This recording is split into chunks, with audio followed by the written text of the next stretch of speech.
I'm a baby boomer. I was born just after the war. We've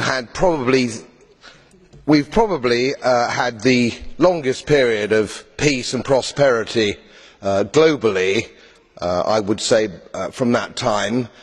I've put a little bit of modest money away so I can hand something down to my family when I pass on, largely because I've never spent more money than I've earned, and I've been prudent, and I've worked moderately hard. Now, it always seems to me as a complete surprise to politicians how countries get in debt. Let me explain, because I don't think you really understand it. It's because politicians consistently spend more money than they raise in taxation, more money than they can possibly raise in taxation, most of which, in point of fact, they actually waste.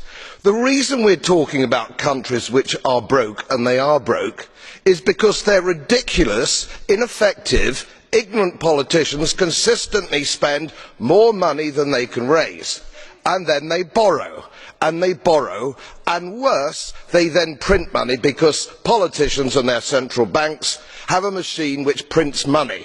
You do that as a private citizen and it's a criminal offence. You would go to prison for doing that, and politicians and their central banks do it all the time.